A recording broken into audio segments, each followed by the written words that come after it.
Welcome to the first episode in a Legendarium series about the dark side of the Puritans. In this episode, we will talk about Puritan persecution of the New England Quakers. During the 17th century, many new Christian sects appeared in a newly literate Europe. Many faded, but others survived. During the mid-1600s, a new sect appeared in England that called themselves the Society of Friends, or Quakers. Quaker founder George Fox taught of an inner light and a personal experience with God and salvation. Fox and his early converts shared dissatisfaction with conventional religious beliefs, which they believed placed too much emphasis upon ritual. Fox and his followers believed in a more personal and direct spiritual influence rather than that of the formal and ceremonial Church of England, which was ironically also rejected by the Puritans. In other words, the Quakers believed that one could feel the salvation of God within and be moved to speak of the experience. Their worship style had no clergy, no pulpit, no ceremony, nor did they even worship in a church. Quakers simply met in a meeting house with rows of benches and a partition to separate men and women. No one spoke unless moved to speak by God. If so moved, either men or women could speak to the congregation. The Quakers' radical differences in practices, beliefs, and even appearance spurred persecution of the Friends by the dominant Anglican Church of England.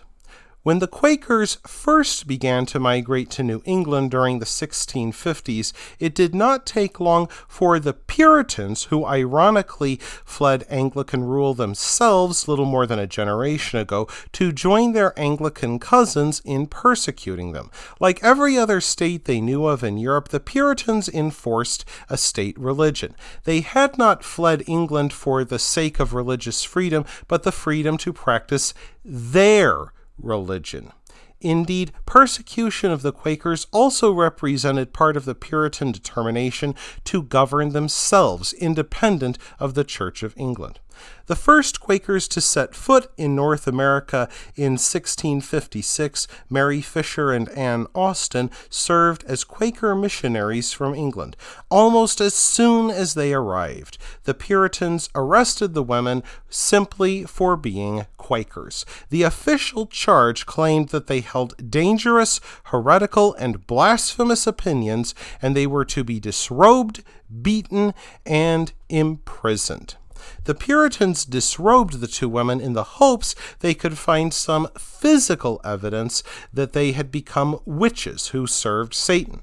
However, the Puritans failed to find any such evidence, which meant they had no excuse for hanging the two women. Instead, they threw them in prison and planned to starve them to death.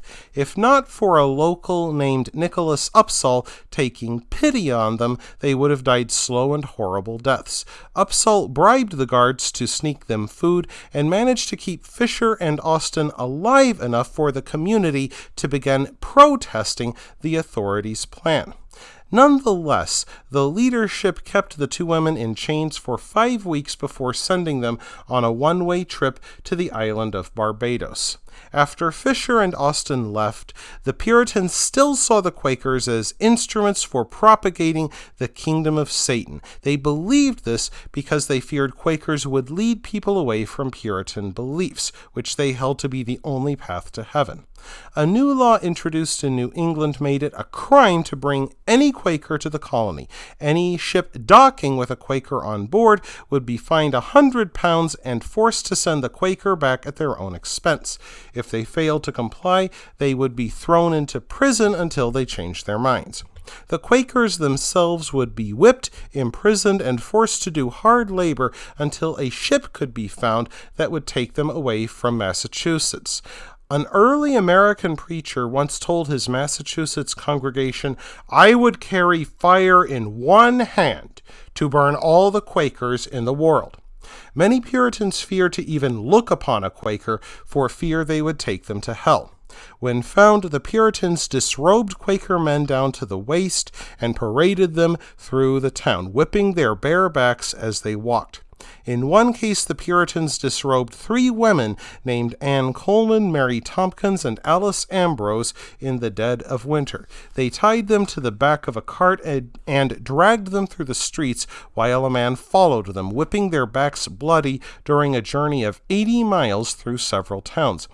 In Massachusetts, the 1656 laws also required Quakers to have their ears cut off if they came back a second time, and their tongues bored through with a red-hot iron if they returned yet again.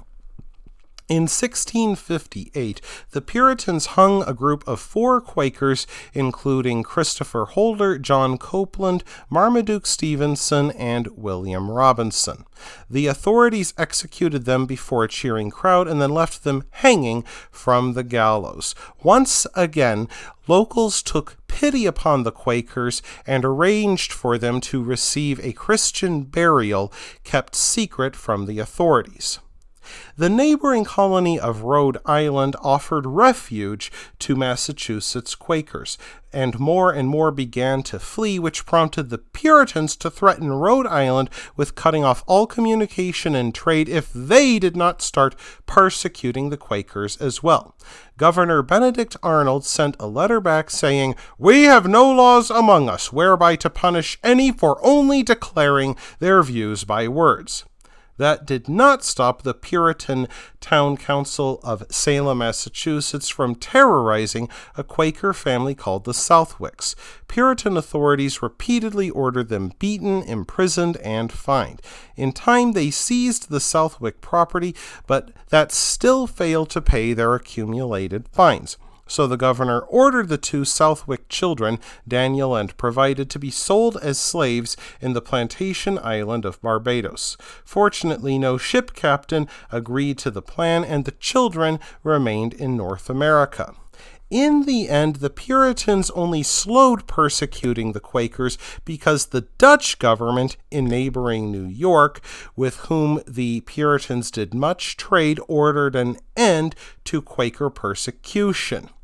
Yet persecution of Quakers in New England would not come to a complete halt until the Glorious Revolution in England, which took place in 1688, required religious freedom for all Protestants living in North America, even Quakers. And so it was European kings who finally forced the American Puritans to stop persecuting their neighbors.